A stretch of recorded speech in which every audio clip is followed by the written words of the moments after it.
I'm just not sure that Kyler Murray is big enough. This is Tom Brady.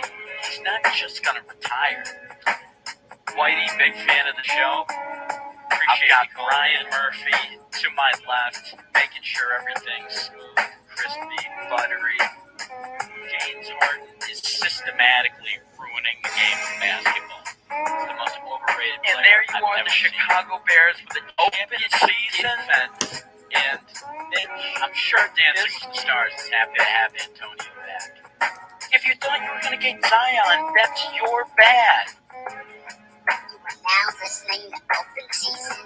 Your host, Billy Allen. Good evening and welcome to Open Season. I'm your host, Billy Allen. I'm joined by Frankie Bradica, Alex Tordai, and we're tackling the NFL tonight in a big way. Jimmy Garoppolo signed on for a discount with the 49ers. A lot of cuts today in the NFL. Sony Michel cut from his team. Logan Ryan's out there. Josh Gordon had his annual cut. I mean, he's out there for, the sixth straight year or something at some point. That guy's going to still be looking for a team in 10 years, I swear. We'll probably have to talk a little bit about Durant. We're going to talk about what teams you think might make the playoffs that didn't last year. We'll give some odds for the MVP, Rookie of the Year, Defensive Player of the Year. Talk a little bit about the leash for Bill Belichick. The Pets' heads are falling off in Foxborough. He's getting a lot of criticism. Obviously, we'll have this day in sports.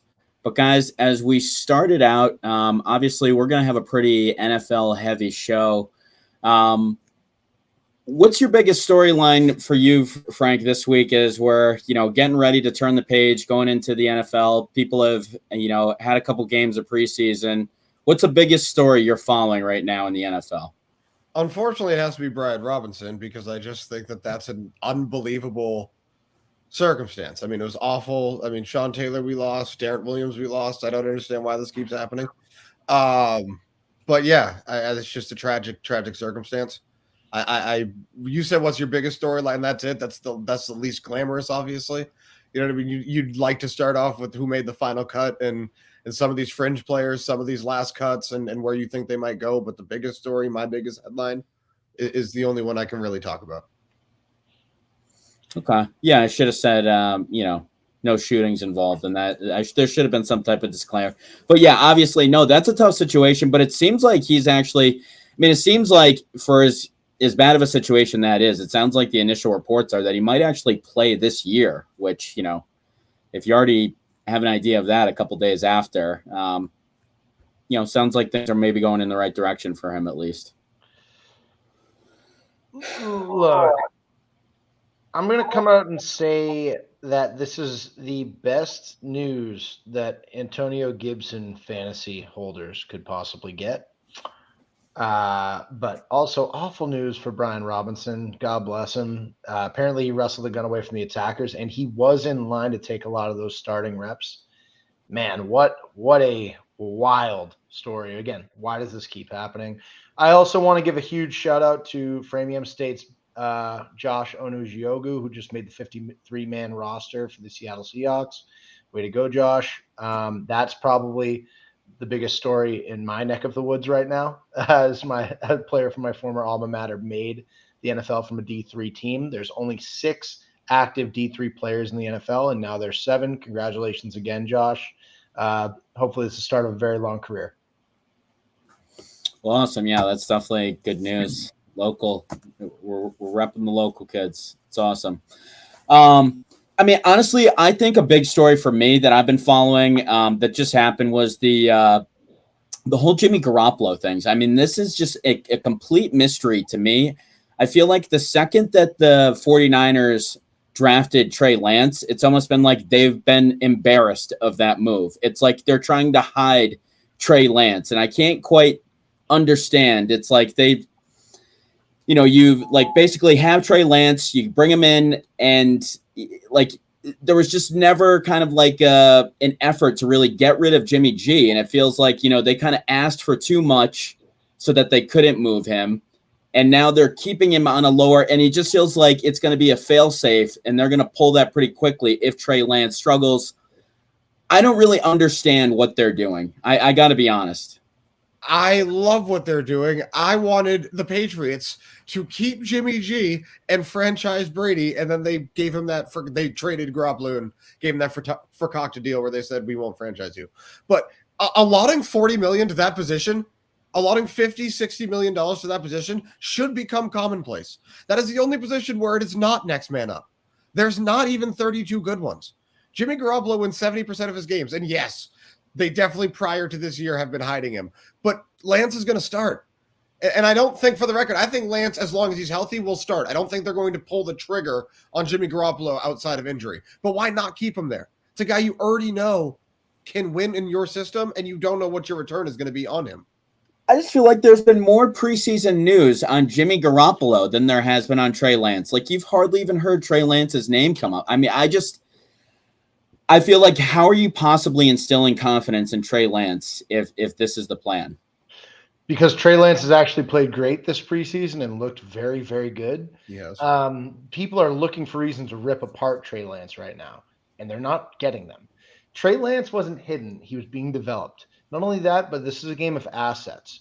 Think about this. Why draft Trey Lance just to replace him, put him over Jimmy G right away? You can have him sit and learn behind a guy who actually got to learn behind Brady back in the day. Jimmy has some good qualities. Is he the best athlete?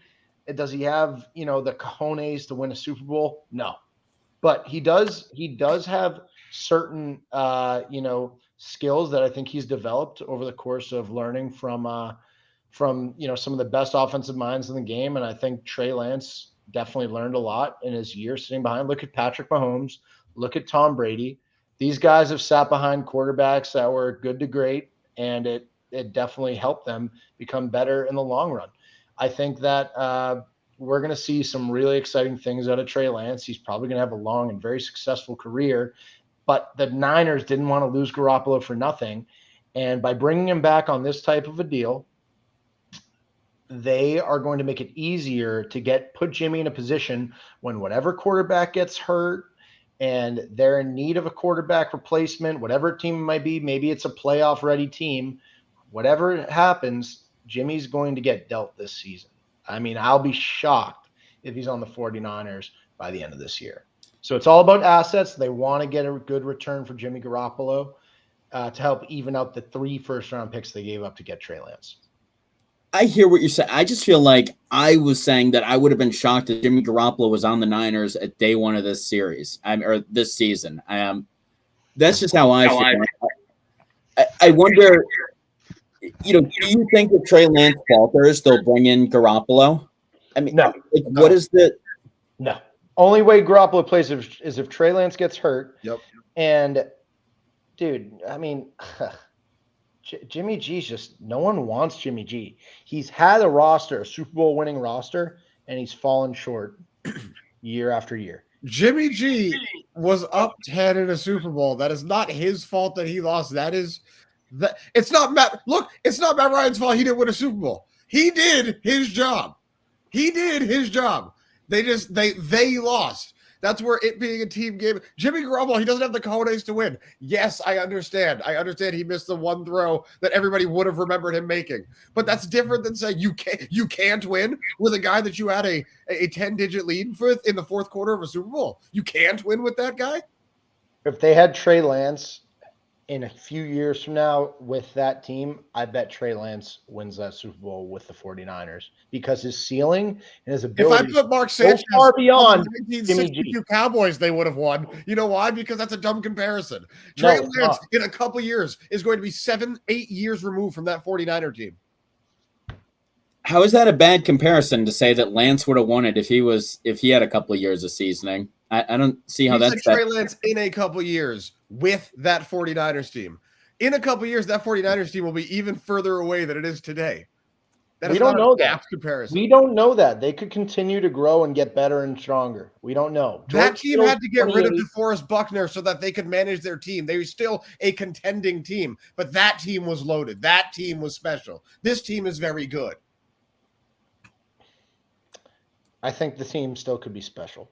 I think they've still got a very elite defense, and they've still got some elite offensive weapons, maybe better than they had before when they were in the suit. Debo Samuel, Better. he than might be the anything they most had. electrifying player in the NFL. Yep. He's better than anything they had on that offense before. Yeah. Bar none. So I mean, and I hear what you're saying, Alex, too, about Lance. I mean, he's had some good action, but I mean, he hasn't done as well. Like against the Texans, he kind of struggled. Like, do you think there's anything that was involved there with like they were like, hey, we're not 100% sure on this kid for this year? Because I mean, you guys make it sound like they're extremely. You make it seem like they're pretty pretty sure that Lance is going to be great, but it feels like they're not pretty sure if they went through all these circumstances to keep Garoppolo. They didn't want to keep Garoppolo. They want to trade him for fair value, and no teams want a middling to low end quarter QB1 and want to give up high value draft capital for him, which is what the 49ers want. I believe they wanted a second round pick. Okay. All right. So for you, it's just the asset. It's all about assets. It's all a business, man. They're not trying to sell low right now. They want to sell high. They want a desperate team coming to them. Okay.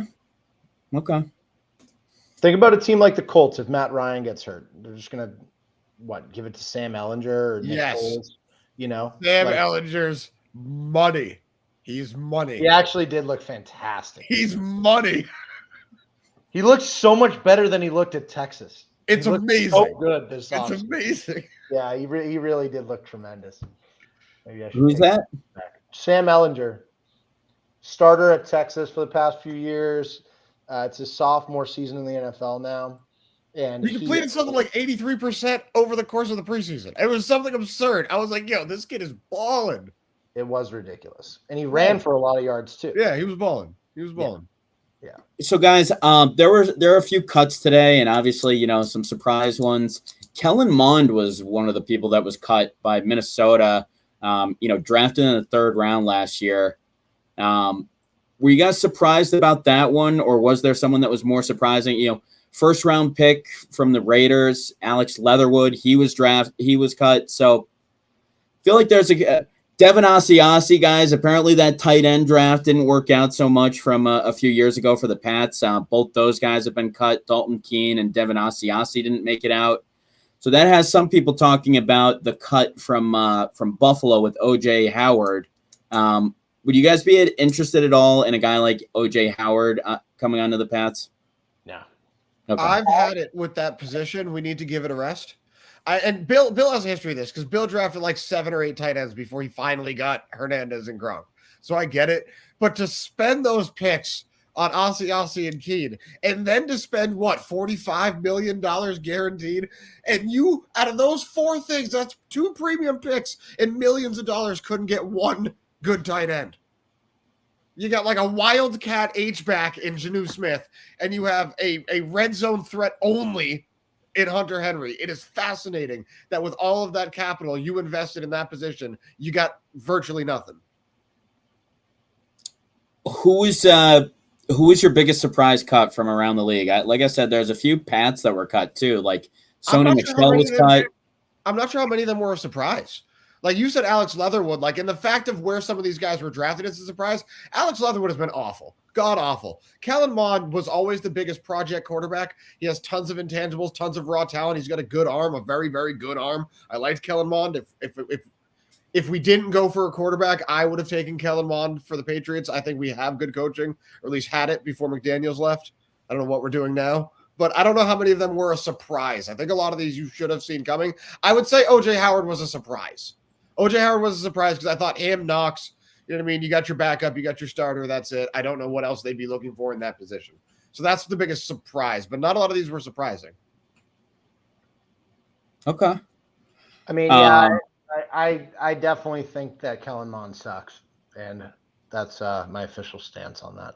Look, I mean, I don't think he's great either. I guess my bigger point is more like you don't see teams like bailing on guys they take in the 1st or 3rd round a whole lot. Like I honestly kind of applaud these teams for making the moving on from these guys so quickly. Like sometimes I get annoyed that a quarterback just because they're taken in the first round is going to get 5 years, like a crack at it for 5 years when you might know that they suck. Like Blaine Gabbert, you knew that guy sucked instantly. You didn't need to give him like 5 years. So I kind of applaud it, but I guess I'm just surprised that you'd move on so quickly from a first rounder, a third rounder. I mean, But it doesn't surprise Frank. No, but these teams, again, we are the public. So what we get is 3 preseason games and 17 regular season games. Maybe they make the playoffs, and maybe we follow them in college. These teams, whether they're right or wrong, because, some of these drops will be for good reason, and some of them will go other places and make an impact. But they've already seen them in practice for every day for 9 months. They know if this guy's going to work. First round, second round, third round.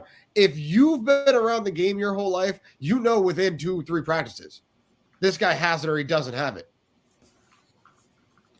It turns out one guy that doesn't have it is Sony Michel. I mean, God, were the Pats right at cutting bait with him. I mean, that guy can't hang on to a place. I mean, doesn't even make it out of camp with the Dolphins. I didn't even see that he got cut, but the Dolphins have a very deep running back room. Yeah, I think they do have a deep running back room, that's for sure. Yeah, Chase Edmonds. Did Myles Gaskin get cut there too? No, I didn't read that. But they have him and Mostert. They've got like 3 very, very good running backs. Yeah. Yeah, I wonder where he'll catch on. I mean, I'm sure some team will take a crack at Sony Michel. Sony Michel's awful. He's worse than Lawrence Maroney. I can't stand Sony Michel. He was pretty good that first year. No. Our offensive line was pretty good. He was pretty running through wide open holes. All right. That's probably a lot more accurate.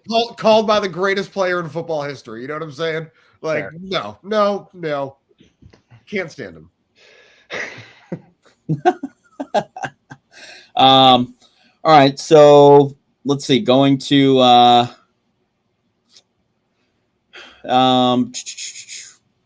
let's talk about Brady.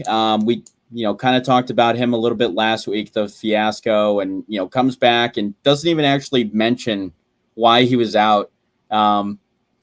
You guys think this is the year that he's finally? A lot of people are saying this is going to be the year that he finally regresses. Just a combination of that Bucks team isn't returning as many people as they were. Maybe Brady isn't as focused. Do you guys think that this is where we start to see a drop off, or do you think Brady's going to be more focused than ever? He'll be Tom Brady. He'll be Tom Brady. He also doesn't need to be more focused than ever. He can be, actually, once you've played 22 years at that position, you could actually be the least focused ever, because you've got, and he said this years ago, the answers to the test.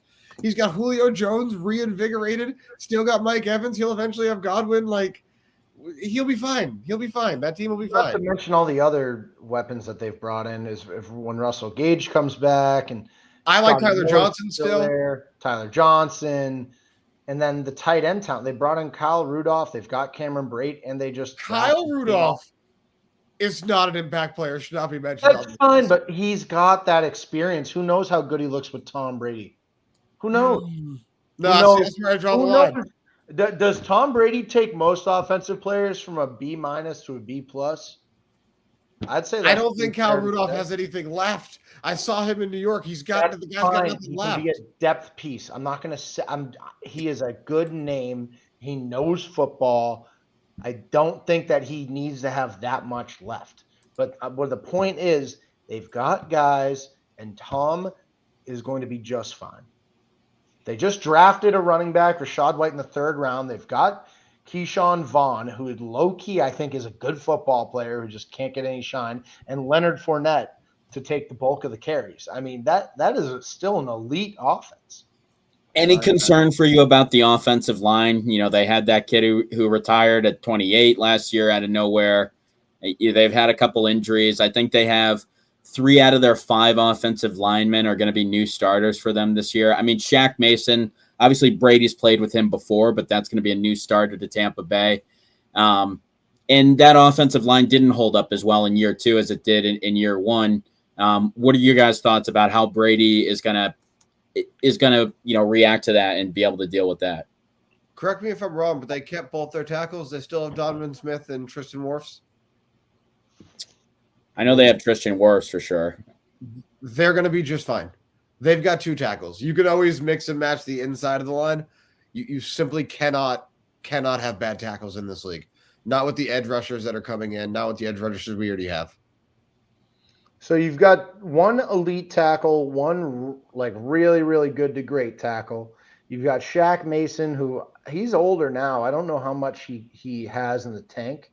He was always overpaid and overrated. Yeah, I agree. I did feel like he was overrated, and he also let up a sack in the Super Bowl against the Eagles at the end of the game, and I'll never forget that. So screw him.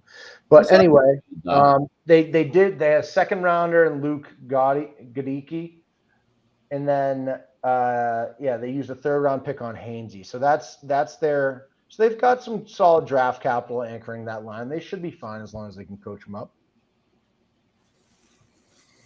Having the tackles helps. Yeah, agreed. The bookends. Okay. What about you guys as far as, just kind of like rookie running backs or anything like that, or any rookies that, you're really excited about? I feel like, this kid, Dameon Pierce on the Texans, looks like someone that's shining. You're hearing stuff about George Pickens, obviously. Those are some of the names that we're getting. Are there any guys that maybe we're not hearing about as much that you guys are high on looking into fantasy this year?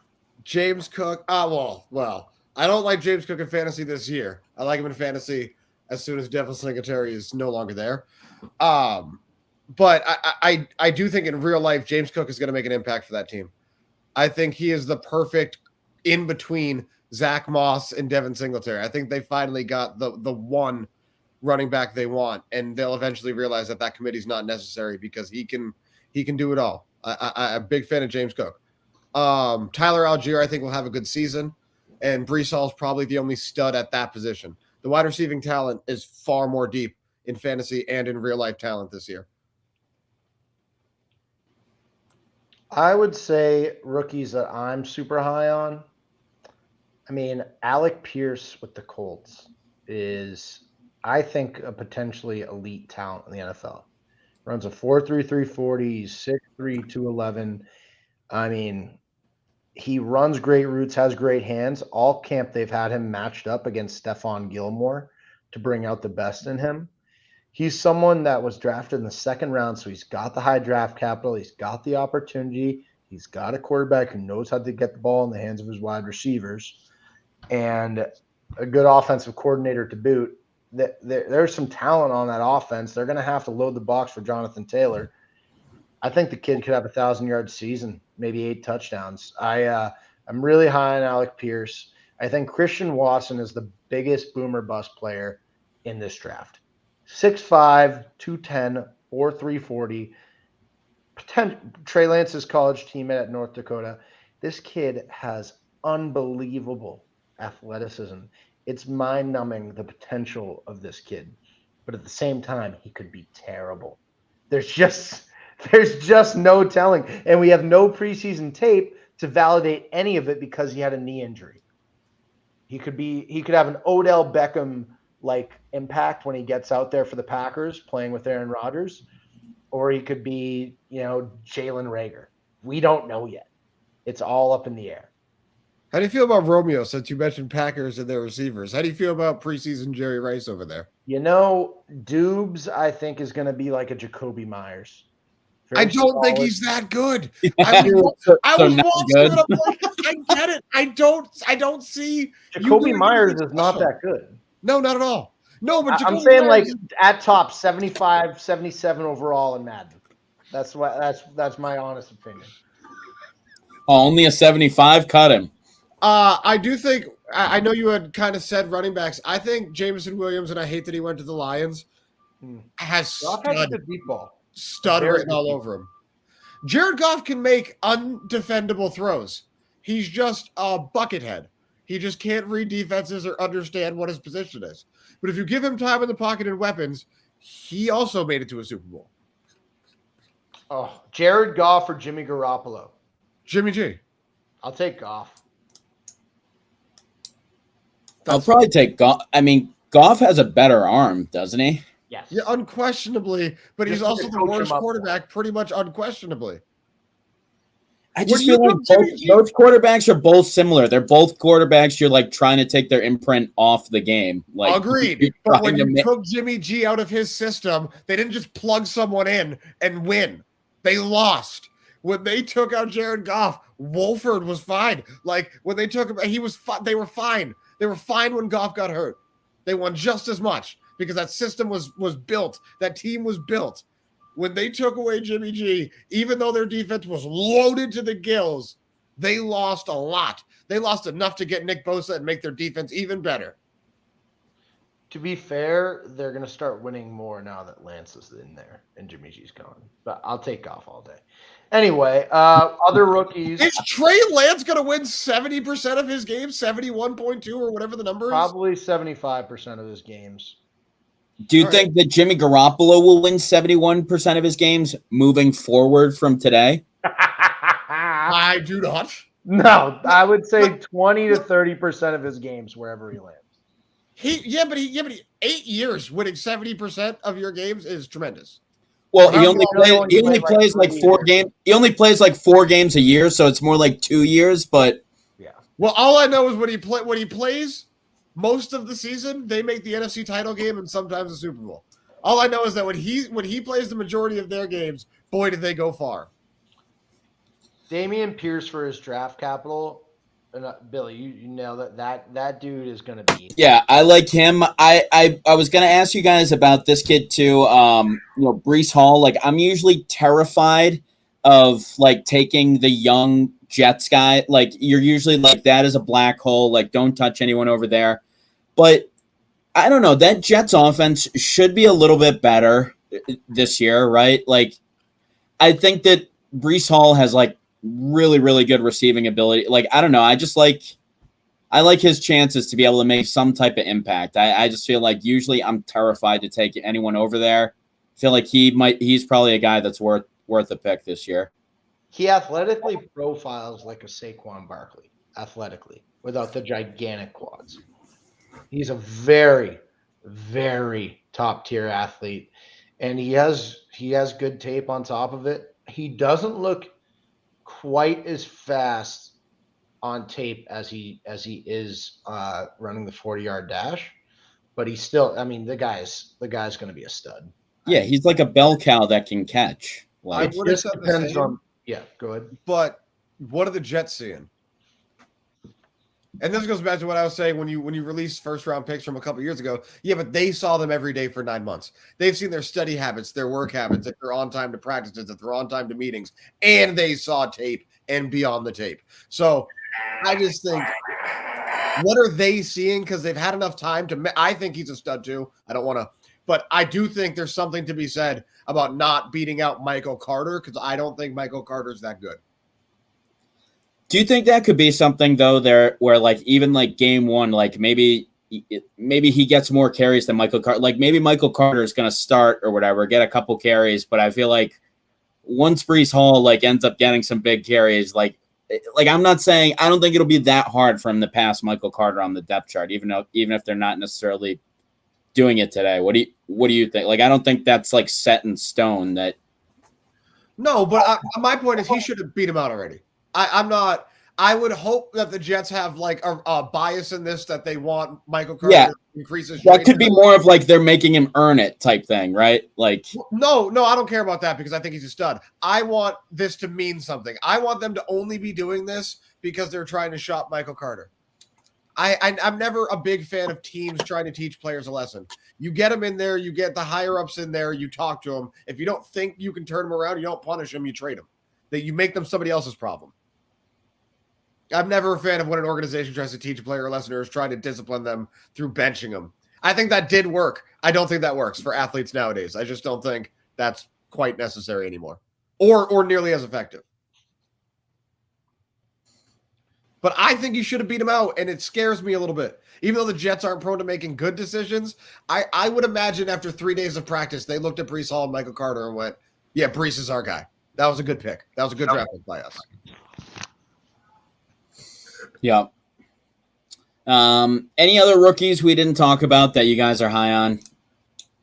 I liked Kyron Williams, but he went to the Rams. He is buried so far on that depth chart. I like him in a James White role. He'll never be a stud. I think he's got excellent talent and staying power, even at that size. Garrett Wilson reminds me so much of Stephon Diggs. I know he's a high pick, so it's not the most popular player to talk about, but I'm a big believer in his ability and Olave's ability. I think they're both going to be very successful. I like Olave. I like Olave a lot. And You guys- What? I kind of like Sky more. I think this kid's gonna have a good year out of the box too. I feel like I actually don't like Sky Moore. no. I think he's overhyped because of the Patrick Mahomes effect. I'm probably going to eat my words, but I just don't think he's going to be that good. I'm just like, damn, look how good he made Tyreek. I don't know. I feel like more and more these guys can just be like what Sky Moore, like, just be super fast and make it work. I don't know. Mahomes is special, but that sentence is backwards. It's not look how good he made Tyreek. Tyreek can do some special things now. Tyreek can do. There's a lot of the other way of that of look how good Tyreek made Patrick as well. Patrick has had Andy Reid and Tyreek Hill. Don't undersell that. Tyreek's special now. He is special, but like, how many other?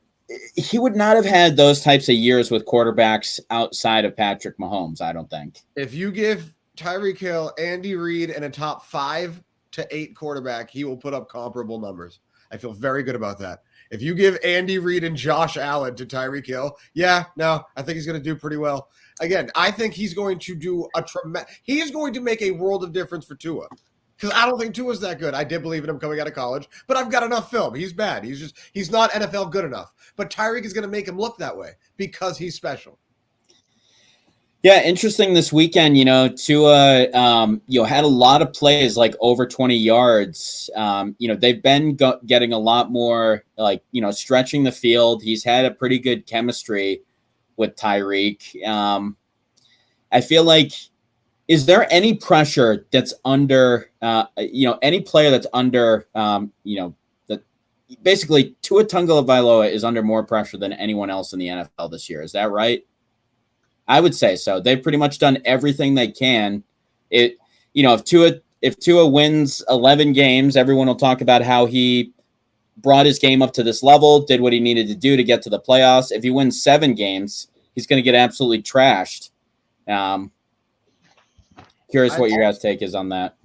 I mean, there's a lot of players that are under a lot of pressure. I think Deshaun Watson's under a tremendous amount of pressure. I think Carson Wentz is under a tremendous amount of pressure. I'd like to say Aaron Rodgers is under pressure because if he ends his career with 1 Super Bowl, that should hurt him. Like, that should really, and I don't think it does. It won't. I think he's got enough touchdowns, yards, and money and MVPs to be like, no, I'm as good as I think I am. But if he should be under the most pressure because he's nearing 40 and he's not going to get another one. That should be the answer, but he doesn't care. So, unfortunately, he can't be under pressure if he doesn't care.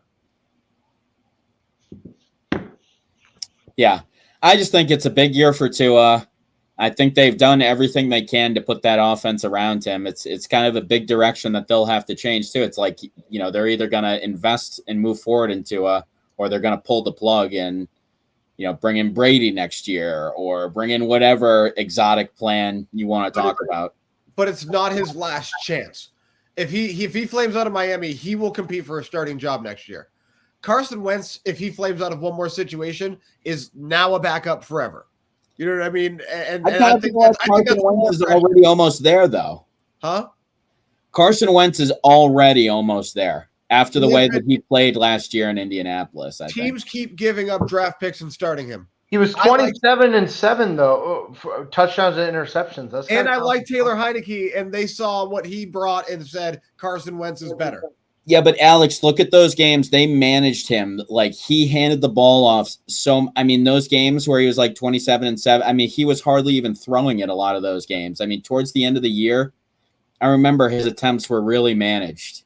And it was like the games where he was throwing more, they were less. They were not as good. It was really because of that running attack, I think. Also, MVP Wentz is gone. I don't care what his TD to interception ratio is or his win-loss record. That guy is gone. That special version of Carson Wentz never really returned. I mean, I was impressed with how he started out the year, but I think he kind of fell pretty hard towards the end and showed you why you're nervous to invest in him. I mean, he played the first 12 games. He was really managing his turnovers. I mean, he was probably one of the lower turnover guys. His QB rating was 94.6. That's pretty good. 62% completion percentage, 3,560 passing yards, 27 touchdowns, 7 interceptions.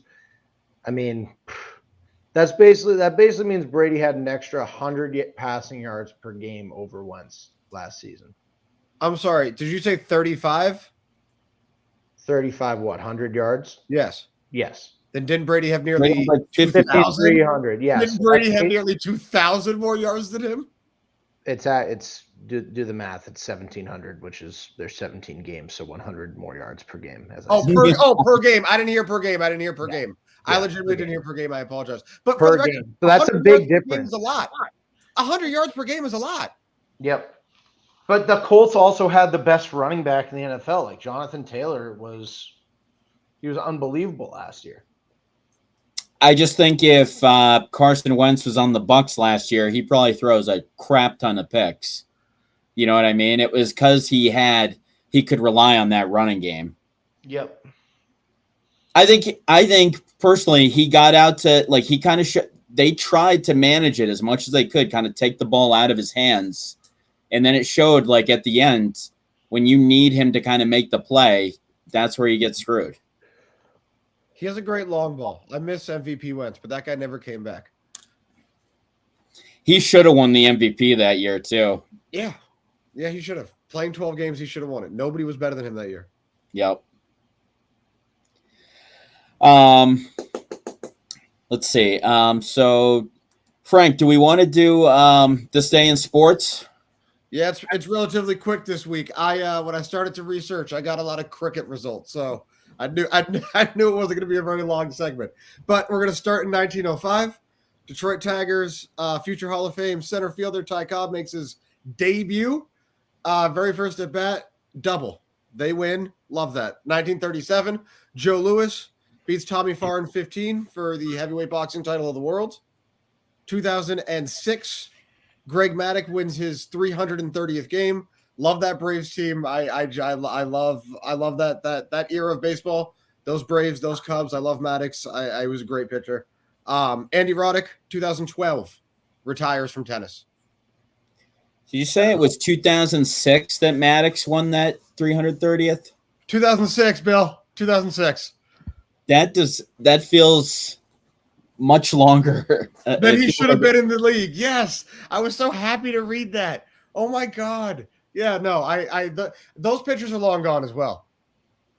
Did Maddux win 19 Gold Gloves or something? I mean, it's almost impossible to even play that many years or whatever. I mean, well, and in the NL, you would understand if you were a really good fielding pitcher in the AL, you'd understand why you don't have a lot of competition. He did it in the NL for all of it. Guy was so accurate. Accurate. Painted corners. Loved him. I was very happy to read that. All right, cool. Well, let's see. Maybe get into a little bit of Patriots talk.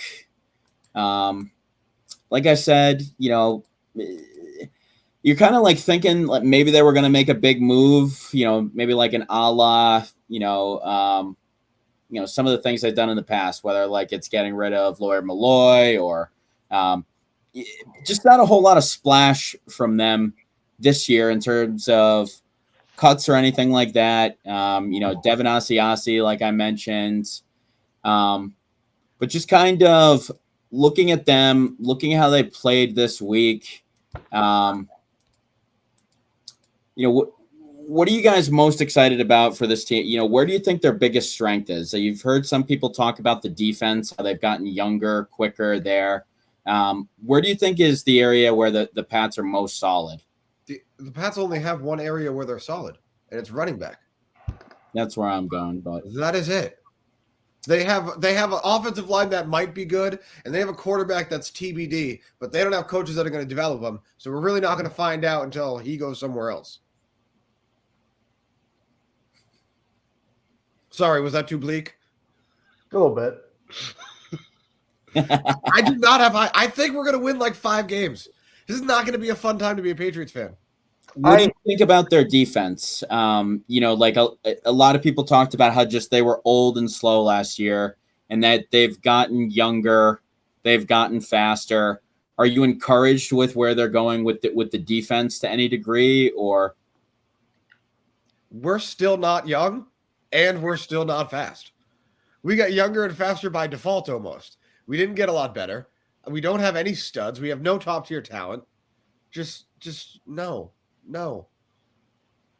Kyle Duggar might be good. We might have more on defense. I think again we're gonna be like 7-9 this year. We're still gonna win like 7 games. If Bill continues to win 7 games, he'll pass Shula. He must win less so that he gets fired, so that he cannot pass Shula. He would coach somewhere else so he could pass Shula. He needs 27 victories, doesn't he, to be ahead? I thought it was 26. I thought 4 years at 7 wins got it. Oh, well, I'm pretty sure 26 ties him, I believe. But it's also he doesn't just need the regular season. I mean, he could get these wins in regular season or playoffs. So he'll never make the playoffs again. So I don't think he gets to worry about that. I mean, he made the playoffs. He made the playoffs last year. Just made the playoffs. We are so much worse.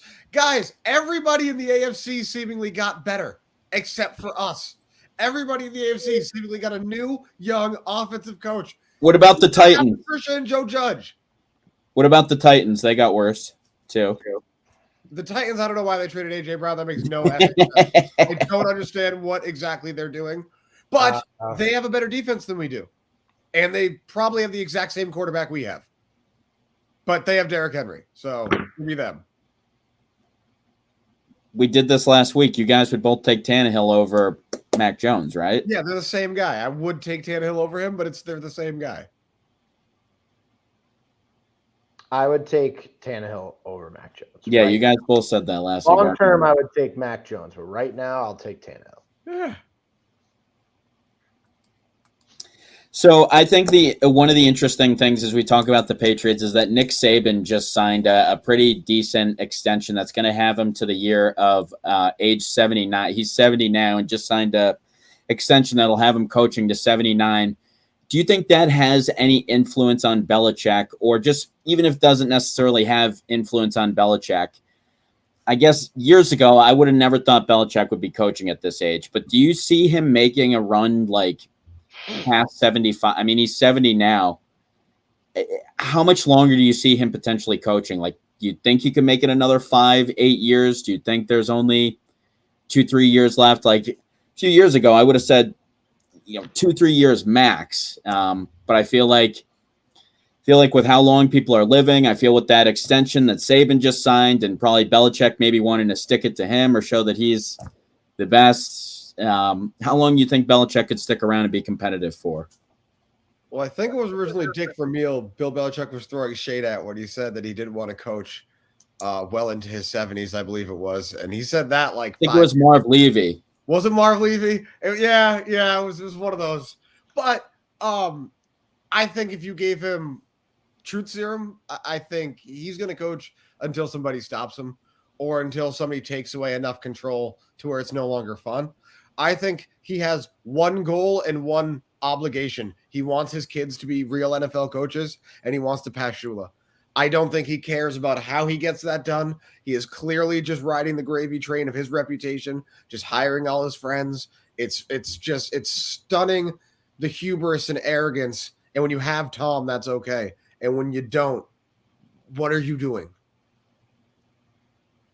Yeah, I mean, even the hubris to just let McDaniels take all the offensive coaches and stuff. It was like, whatever allows me to get Patricia and Joe Judge in here and let my homies do whatever. Like, it's unbelievable. I mean, typically you would fight and claw to keep some of those guys. And it was just like, he let McDaniels just take, it's just, go ahead and whoever you want. Years ago, they jumped on a freaking plane to make sure that that he didn't, get out of here. And then it's like, well, you know what? As long as you get out of the way of, allowing me to have my friends in here and do whatever I want to do, it's like these guys can't get jobs other places, so I'll give them jobs and elevate them myself. And he'll probably do that. It exactly your point. He'll probably do that, and then once they have enough cachet to get an actual job, he's probably going to elevate Steven into that position. Yep. Those faces are going. Not necessarily what you're looking to do when you have a second-year quarterback. I just wonder how long Belichick's going to be involved for. Really, like, is he going to just stop coaching and be out of football entirely? I don't think Belichick can. I think he's going to die doing, like, he's one of those guys that's going to die working. Like, I feel like if Belichick was going to stop, he would have stopped by now. Like if he's still going. What do the Dolphins give the big tuna? What do the Dolphins give Parcells? President of football ops? What do they give him? Yeah, he was. I could see him in that role. But I really only see him doing it for like the Giant. Bill's a weird guy and a historian. He's really only going to work for like 7 franchises.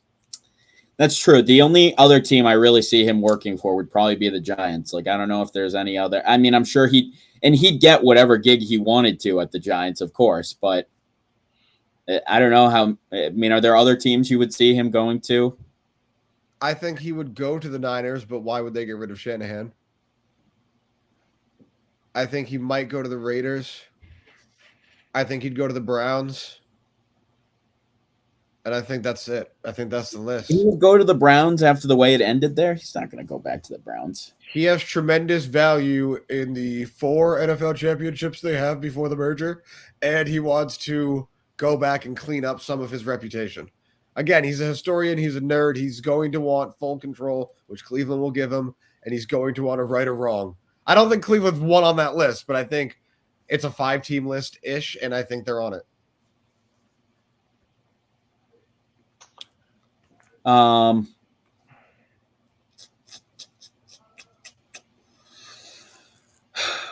Let's see what else.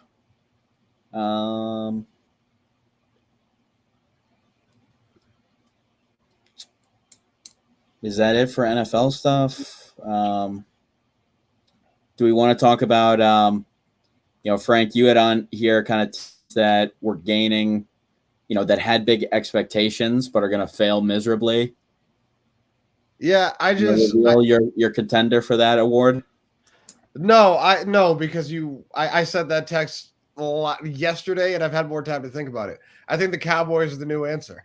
I even though I think the Eagles are getting too much hype, I think the Cowboys are getting even more hype, and I think the Cowboys just in my lifetime have never handled prosperity well. I think that is a team that is likely to miss the playoffs, and every year there's 3 or 4 teams that swap in and out. I just think they're a shoo-in for that. I also had a surprise team that didn't make the playoffs. 2 made the playoffs. It's the Jaguars, but I don't understand the LaVicia move. I think you need as many weapons as possible for a young quarterback. So I'd rather say the Jets now. I think Flacco's going to light it up. What? I don't understand that move at all either. It's like, let's give away this young wide receiver that catches like 6 touchdowns. Like, Laviska Shenault isn't like incredible. He catches a lot of touchdowns, and I feel like he would be a nice pairing with. He's a big body. He's almost a tight end, but he's also a good weapon for a young quarterback to have. I find it fascinating. That's what I'm saying. Like he would be a nice, very good weapon to have when people are covered. Don't understand that move at all. I was trying to buy in. I had talked myself into it for the sake of a good segment. At least it's better than hiring Urban Meyer. I guess any of these moves that they make will be better than that. Yeah, honestly. So I went and I looked at the Broncos roster because I've thought for about 3 weeks. I just don't see it. Like I know Russell Wilson's good, but the rest of this roster is just trash outside of the receiving room. I disagree now. I think their offensive line is solid. I don't buy into Akwe-Bunam yet. I just don't.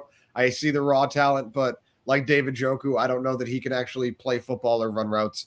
But I do think their defense, I wasn't giving it enough credit. I think they have enough guys, enough playmakers on that defense to where they will make the playoffs. That was my original team for going to fall flat on their face, but I've done more research and I disagree now.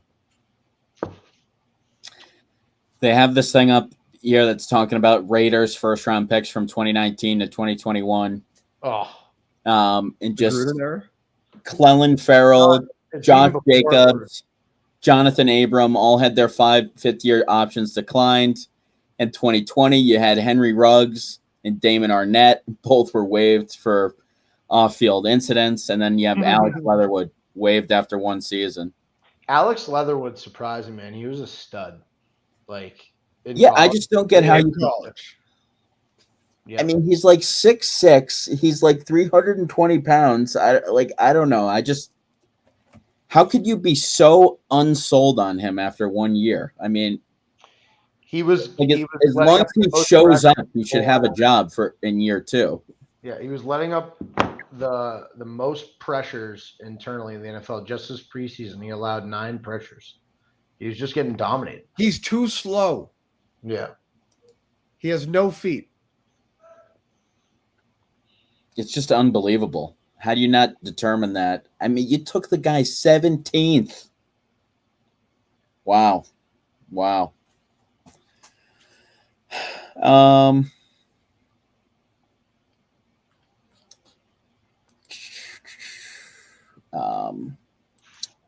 Should we talk about let's do the NBA for a little bit. Yeah. You know, I think it's funny that they try to like come back to the table, the Nets, and just say like, okay, like we're gonna try to like make this work after the entire season. Everyone's trying to fight and get out of there. But you look at this team, and as they put the pieces together, I mean, they kind of look like a decent team on paper.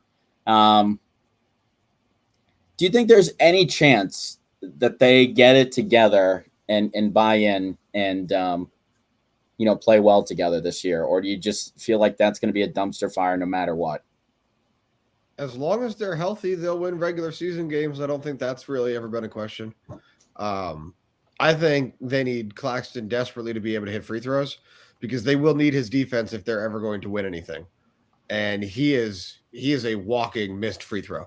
So he's going to need to get up around 60, 65% so that he's not a liability because they will need his rim protecting. He's the only one they got on that team that can do it outside of Durant, and Durant can't be your shot blocker. He does too many other things well for that to be one of his roles. You take that away from him and you put other guys in that position. They've got role players. Royce O'Neal's not the defender he was earlier in his career. Very short prime, came into the league older. I think he's already nearing 30, even though he's been in the league 5 years, but he's a good player. He's a good piece. He's going to help them defensively, but he's no stopper. I don't know why they traded him for Bruce Brown. I would have liked to have seen them bring Bruce Brown back. They kind of need defense all over the place. But so long as Kyrie and Simmons and Durant are there healthy, they'll win plenty of games. You see they just brought in Markieff Morris into the fold? That is hilarious and also a good pickup. Yeah. Markieff Morris still has some good basketball to play for sure. So does Marcus. I don't know. Those brothers are so volatile, but they've never seen a shot they don't like. On the Celtics, I feel like they last 6 months in every destination they go to. Yeah. Morris would take like 6 ISO shots a game when he was on the Celtics. Marcus on the Celtics was very upsetting. Oh, yeah. Yes. But he would hit some shots and you'd be like, all right. Also, he hit big shots too. They both hit big shots. But that's what happens when you let them have the ball. It's almost like you run an entire play and you kick it to them in the corner, then you're like, shit, I wish I had sent it back the other way because now nobody else is touching it. It's like Kevin McHale. Whenever the 80 Celtics passed it into him, he was not passing. If you pass it to McHale, then what happens is McHale shot it.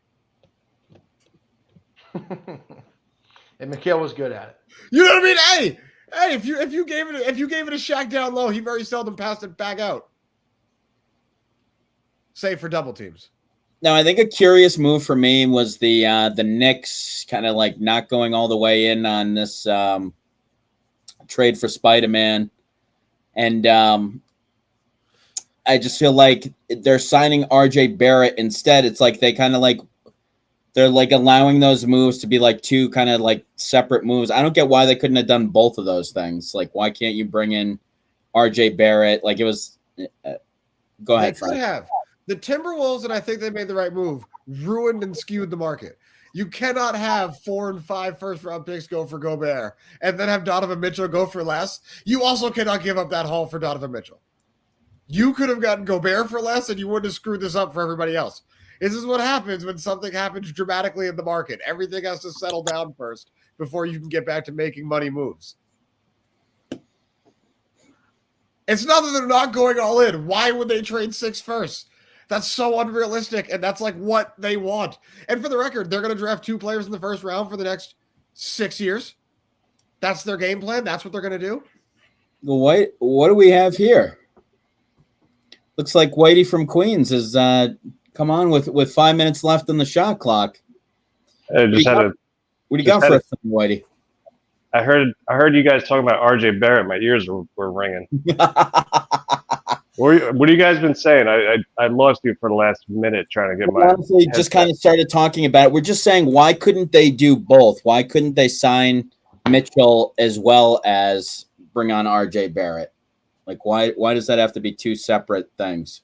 Well, the Knicks gave the Jazz a deadline of yesterday for the trade, and they said that they would give RJ an extension if no deal was done. So, but I think Leon Rose and Knicks leadership realized that if we trade RJ Barrett for Donovan Mitchell, that we're going to boycott the team, because not one Knicks fan wants to get rid of RJ.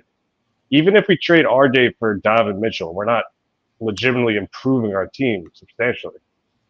RJ's underrated, you think? RJ Barrett is already more loved than Carmelo Anthony ever was. He is. He's a home, not a hometown kid, but he's like one of our kids. He's kind of like Judge, like you draft, develop someone. He's one of our kids. He's one of our babies. Like if you trade him, we're gonna riot. So they know this. So we are not trading RJ Barrett for Donovan Mitchell. It just comes down to when is Ainge gonna eventually settle on the number of draft picks that he wants, and I think he's looking more for picks than players. I think. So I think we can easily get a deal done if we include 5 unprotected first rounds. I think that'll get it done. I mean, Spider is I mean, Donovan Mitchell is a New York kid though too, isn't he? Is he not? He is, and we would love him, but not at the sake of getting rid of RJ. Yeah, no, for sure. Like even Obi Toppin, he's a hometown kid too. I think we're all willing to accept trading him for Donovan Mitchell, but not RJ, because RJ is literally the best talent we've had as long as I can remember. Do you realize he's the first player we ever drafted in the first round that we signed to a new deal since Charlie Ward? I heard that which happened in 1999, right? 1996 or 1994 or something. He's literally he's like the crown jewel. He's like the first stud we've drafted in the first round since then. And Ward wasn't even a stud. Like RJ Barrett is clearly better than Ward, but so you think no question that RJ Barrett is better than Donovan Mitchell then? Well, we don't think he's better, but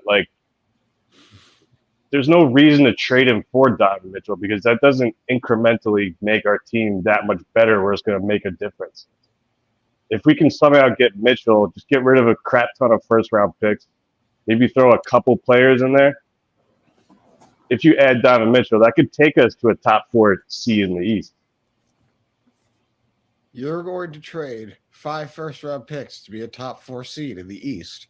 Dude, we're Knicks fans, bro. We're Knicks fans. We have nothing. We lost our mind when we got a 4 seed 2 years ago. We had literally thousands of people in the streets of Madison Square Garden I'm winning one playoff game. I'm old enough to remember when you had a 6th man and you had an MVP candidate, and at that time, Carmelo was very loved. That is another New York kid. That is a kid who also won a championship in New York for Syracuse, but whatever. He's not loved now, but let's not forget he was loved, especially during that run. And RJ Barrett is approaching stud. He hasn't fully developed into himself yet. He's definitely not better than Donovan Mitchell. You definitely want them both if you're going to make this move in the first place. But 5 firsts is too much, and that's what I was saying before you get on here. Y'all need to turn that into 3 firsts. The Gobert trade screwed up the market, and I get that, but 3 firsts is where that number belongs. For a non-needle mover, 3 is the number. Right, but if we give up 3 first-round picks, we're going to have to include way too many good players that we need on our bench, like Quickly, Grimes, McBride, like all like Toppin, who we just drafted. None of Like, those so- people shouldn't be traded for Donovan Mitchell. Yeah, If I you're was going just to going to pair say him the with same RJ thing. Barrett and Brunson and Randall. Yeah, I mean, as a Knicks fan, I'm totally fine. Like we literally didn't even draft anyone this past draft. Like we literally are stockpiling picks so that we can get a star like Donovan Mitchell. So like I'm totally fine with giving them 5 first-round picks. If we don't have to include any guys other than Evan Fournier, who they're saying we'd trade, I'm totally fine with good on Fournier. I mean, he literally just broke the 3-point record for the Knicks last year, but like I'm totally fine with letting him go. No, you But can't you'll give be- up Fournier. He's a But you'll dog. be bad in 3 years, and then those picks will be gold, and you won't have them. Just like the Nets. Whoa, you think if the Celtics still had Fournier, they could have won the championship? that was what was missing. And he's pretty good. He's just like inconsistent. I don't know. Like Hell of a shooter. yeah, he can light it up, but then he just I don't know. He's not a good defender. That's the thing. That's why we love RJ Barrett because he plays defense. He tries hard on defense, and he's steadily improved his shooting and his scoring year after year of the last 3 years. So that's why, like, we will literally riot if we trade him for Donovan Mitchell, even if Donovan Mitchell is better than him. It's funny how literally like one talked about RJ Barrett when he was with Zion in college, and like I remember saying this at the time that he had like the way more like diverse and developed like offensive pack, but like you literally didn't even talk about RJ Barrett when he was in school with Zion. It's like, you know, you're going to be talking about RJ Barrett like 20 years after you're talking about Zion at this pace. Yeah, I think just How many RJ games- is just like disrespected. How many games Like, are we confident that Zion's going to play this year? Like 20 is what I would be like confident in. 50. He's got to play 50 games a year and be healthy towards the end. That's what he needs. That's what his new goals need to be until his body's ready to handle a full season. Just I like was him just saying, what would you be confident that he will play? 50. Okay. Well, I am confident that we're out of time for this episode. Appreciate you jumping in there at the last minute, Whitey, and appreciate everybody tuning in. We'll definitely be pretty NFL heavy moving on in for the next few weeks. Getting pretty excited with fantasy drafts going and everything like that. Appreciate everybody for sticking with us tonight, and we'll catch you next week, same time, same place. See you then.